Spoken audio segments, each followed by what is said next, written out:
Hello tout le monde, bienvenue dans notre premier cours de peinture en période de confinement et je me suis donné pour objectif de travailler avec vous sur les prochaines séances une approche extrêmement importante de la peinture en général et c'est l'approche illustrative. Donc nous allons nous intéresser à l'illustration. Alors l'illustration, qu'est-ce que c'est? Ce n'est pas bien différent de la peinture. Techniquement, l'approche est extrêmement similaire, on peut même dire identique.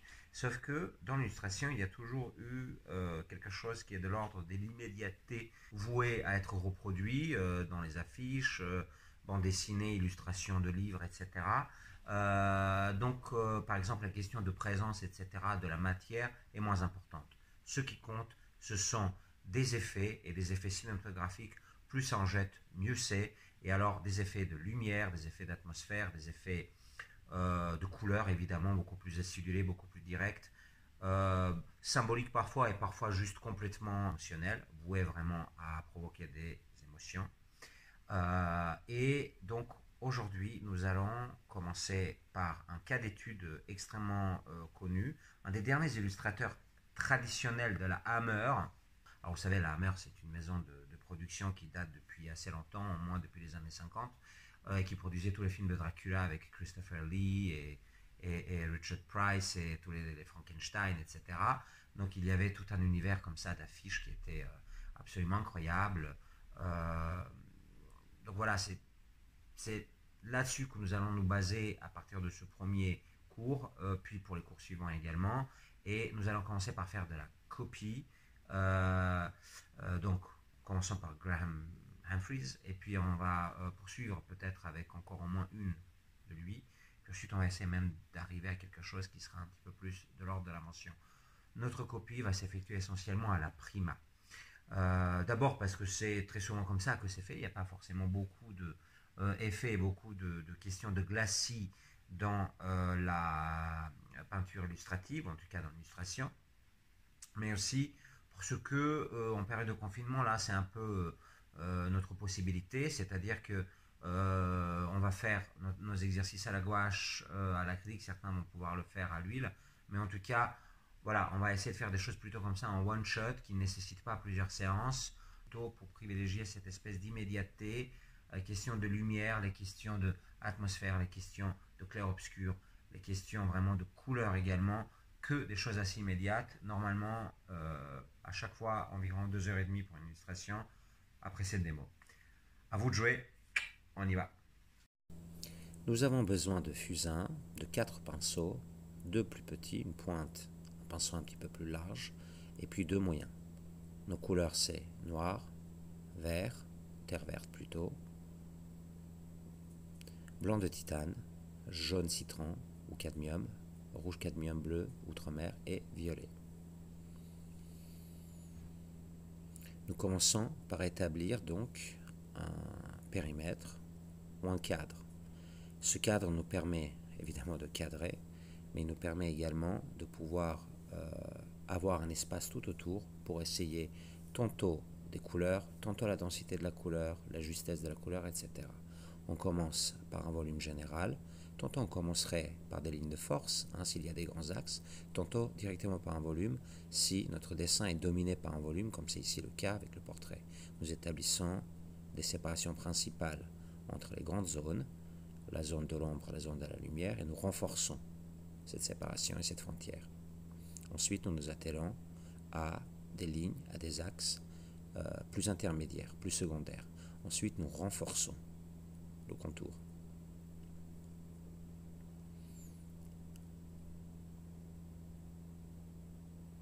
Alors, il faut faire vraiment attention à renforcer essentiellement ce qui va dominer dans notre dessin. Le contour, la séparation entre ombre et lumière et les grands volumes du dessin. On peut également mettre un petit peu de contraste déjà dans l'arrière-plan, s'il s'agit évidemment d'un contraste de ce type-là, c'est-à-dire plutôt foncé pour l'arrière-plan et plutôt clair pour ce visage, ce portrait ou cette forme qui en émerge. On va estomper tout ça, et puis on va utiliser aussi une gomme pour pouvoir libérer, effacer, purifier un peu les espaces dans lesquels nous devons ensuite poser des couleurs claires. Si on se retrouve un petit peu avec cette poussière de fusain dans les tons plus sombres, c'est pas très grave. De l'eau évidemment, puisque nous travaillons à la gouache ou à l'acrylique. Alors toujours solliciter l'eau en petite quantité dans un premier temps. Essuyer sur le bord. Pour solliciter les couleurs, nous sollicitons à partir de quantités très petites, quelque chose de maigre, comme on dit dans le jargon. Donc nous commençons par des maigreurs, puis progressivement nous allons vers quelque chose de plus dense, de plus gras. Là, je vais appliquer le ton pour la couleur et la lumière de la chair. C'est un ton orangeâtre. Je le dépose partout, je fais du remplissage. Ensuite, je fais la même chose avec le ton de l'ombre, qui lui est plutôt verdâtre. Un petit peu de blanc. Et puis, là aussi, nous faisons du remplissage. Comme nous avons bien déterminé les espaces dans lesquels l'ombre doit aller et la lumière doit aller, c'est plutôt simple. C'est vraiment du remplissage. Il ne faut pas chercher à être trop artiste sur ce coup-là. Il n'est pas encore temps pour faire des beaux gestes en peinture. Ce temps viendra peut-être plus tard. Alors, je vais densifier, saturer un petit peu cette lumière dans le visage. Je trouvais qu'il y avait peut-être un petit peu trop de blanc, donc là, je passe une deuxième couche avec un petit peu plus de jaune et de rouge, donc un petit peu plus d'orangé. Je fais bien attention si je dois passer d'une couleur à une autre et essuyer mon pinceau. Surtout, je ne le fais pas en touillant dans l'eau. Qu'il s'agisse d'ailleurs de peinture à l'huile ou de peinture à l'eau, il faut à chaque fois essuyer son pinceau dans un chiffon. Toujours avoir son chiffon à proximité. Alors, l'arrière-plan, très important. Dès que j'ai un minimum de rapport, comme c'est le cas ici, entre l'ombre et la lumière de l'élément principal, le portrait, je vais m'atteler à l'établissement de cet arrière-plan, car le rapport et la balance lumineuse entre l'arrière-plan et le visage, la forme qui en émerge, est extrêmement importante. Ne pas laisser du blanc. Des petites touches à droite à gauche s'il s'agit d'autres émergences de couleurs par endroit, mais le tout participe à l'arrière-plan.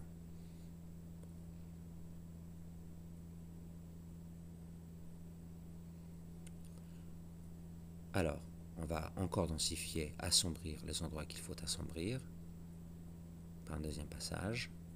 On varie, il y a des endroits plus bleutés, des endroits un peu plus noirs. On fait très attention, toujours, de ne pas utiliser trop de pâte.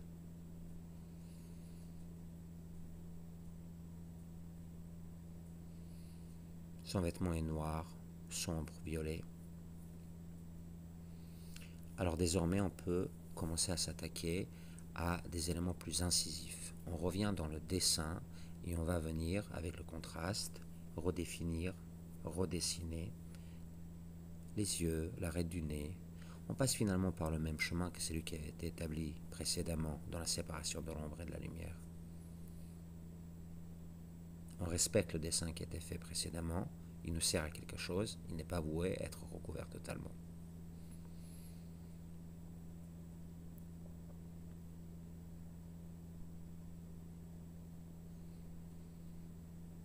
Voilà, des petites touches, des lignes, des yeux, des petites lignes, des petites zones de contact, comme on dit. La zone de contact entre les deux lèvres, l'arête du nez, la petite commission en dessous de la lèvre inférieure. Vous voyez que sur le côté, j'ai un petit peu délesté mon pinceau. Je ne vais pas avoir la même attaque sur les petites lignes intermédiaires, les petites zones de contact et les grandes zones comme celles du creux de l'œil qui sont, elles, sombres et plus denses. Là, je fignole tout simplement ce qui avait été laissé blanc auparavant. J'aurais pu le faire avant. Ça aurait été plus logique.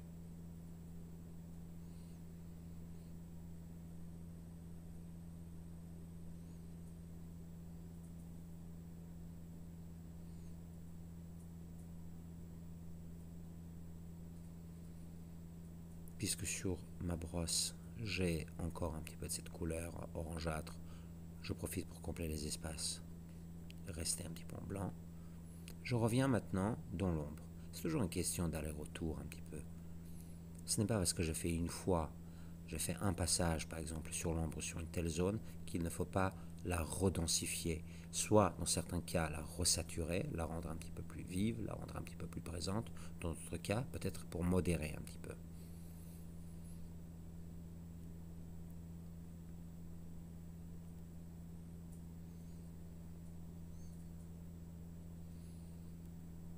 Donc là, dans ce cas, je rajoute un petit peu de cette lumière un peu vive.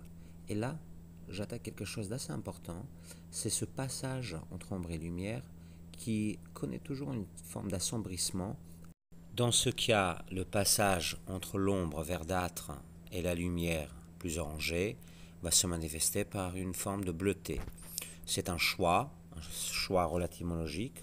On refroidit légèrement cette couleur verdâtre qui va connaître une tendance donc un petit peu plus bleutée. Et tiens, on se rapproche d'ailleurs un petit peu de la complémentarité avec l'orange.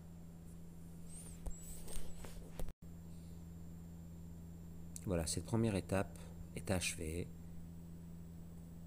Nous pouvons désormais voir ce que nous avons obtenu.